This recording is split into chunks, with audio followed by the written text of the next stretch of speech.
এই মুহূর্তে মিরপুর থেকে সরাসরি আমার সাথে রয়েছেন সহকর্মী মাঝহারুল ইসলাম। মাঝহার, সকালে টিকিট নিয়ে এক ধরনের হট্টগোল হয়েছে, মিরাজের গাড়ি আটকে দেওয়া হয়েছে, গেট ভাঙা হয়েছে, কারণ কি কি ঘটেছে আসলে সেখানে? দেখুন, টিকিট একমাত্র কারণ, যে টিকিটটাই সমর্থকরা ঠিকভাবে পাচ্ছিলেন না। শেষ পর্যন্ত বিসিবি কিন্তু অফলাইন টিকিট দিয়েছে, তখনই কিন্তু পরিস্থিতি শান্ত হয়েছে। যে অনলাইনে টিকিট বিক্রির কথা ছিল, সেই কথা থাকার পরেও অনলাইনে টিকিট বুক দেওয়ার পরে যখন তারা ব্যাংকে পাচ্ছিলেন না, তারপরে কিন্তু হট্টগোলটা শুরু হয়েছে। সকাল থেকে আমরা দেখেছি যে সমর্থকরা এসেছেন এবং আসার পরে তারা কিন্তু যখন টিকিট পাচ্ছিলেন না, তখন আমরা দেখেছি যে হাজারো দর্শক এসেছেন, তারা কিন্তু বিসিবি গেটের সামনে গেছেন। গেটের বেশ কয়েকটা বেষ্টনী সেখানে ভেঙে ফেলেছেন বা অনেক বেশি আঘাত করেছে, সেখানে আন্দোলন করেছে। সেখানে পরে আইনশৃঙ্খলা রক্ষাকারী বাহিনী এসে সেটাকে থামিয়েছেন তাদেরকে এবং পরে সেখানে সরিয়ে দিয়েছেন। পরের দিকে যখন অফলাইনে টিকিট দেওয়া হয়েছে, তখন সবাই টিকিট কালেক্ট করে কিন্তু এখন সবাই দেখতে পাচ্ছেন যে লাইনে দাঁড়িয়ে তারা ভিতরে ঢুকছে। সবচেয়ে বড় বিষয় হচ্ছে, এমনটা কখনোই প্রত্যাশিত ছিল না, কারণ আপনি যখন বিপিএল হচ্ছে, টিকিটটা দর্শক তো প্রাণ মাঠে, তাদের জন্য তো অনেক ইজি করতে হবে প্রসেসগুলো, প্রক্রিয়াগুলো, সেটা করেনি। আর সকালে দেওয়ার কথা ছিল সেটা ঠিকমতো দেওয়া যায়নি। এবং একটু আগে যে অভিযোগগুলো পেয়েছি, তার মধ্যে একটা অভিযোগ হচ্ছে যে অনেক বেশি দামে টিকিট বিক্রি করা হচ্ছে। যে টিকিটটা গতকাল 200 টাকা ছিল, সেটাই ব্যাংক থেকে নিতে হচ্ছে 500 টাকা দিয়ে। এবং সবচেয়ে বড় বিষয় হচ্ছে, যেই টিকিটগুলো ন্যায্য মূল্য রয়েছে, সেই 200 টাকা, সেখানেও কিন্তু এক্সট্রা চার্জ দিতে হচ্ছে 40 টাকা, বা প্রত্যেক 100 টাকায় 20 টাকা করে চার্জ দিতে হচ্ছে। এটাও কিন্তু সমর্থকদের জন্য একটা সমস্যার বিষয়, কারণ আপনি যখন 200 টাকার টিকিট নিচ্ছেন, এক্সট্রা 40 টাকা দিবেন, এটা কিন্তু দর্শকরা সহজভাবে নিবে না। সেটা আগে কখনোই হয়নি।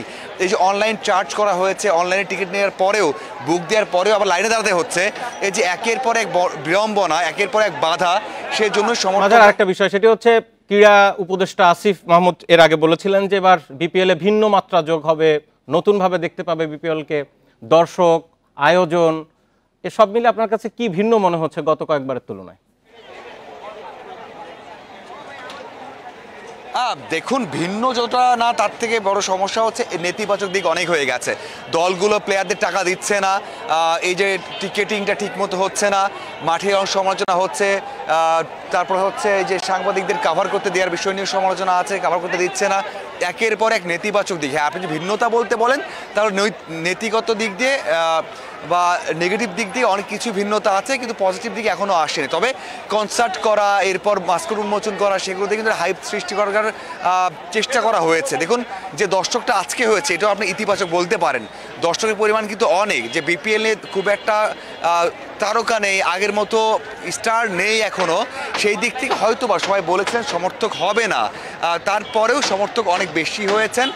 এটা কিন্তু একটা ভালো দিক। হ্যাঁ, যদি মাঠের খেলা ভালো হয়, তাহলে হয়তো বা যে বিষয়গুলো ঘটছে এখন, সেগুলো আর ঘটবে না। বা যদি ক্রিকেট প্রক্রিয়া ইজি করা হয়, মাঠের খেলা ভালো হয়। আরেকটি বিষয়, বাইরে দর্শক, প্রচুর দর্শক, হট্টগোল সব মিলে আছে। ভেতরের দিকে আজকে আসলে দুর্বার রাজশাহী আর ফরচুন বরিশালের মধ্যে কোন কোন প্লেয়ারের দিকে নজর বেশি থাকবে মনে হচ্ছে আজকে?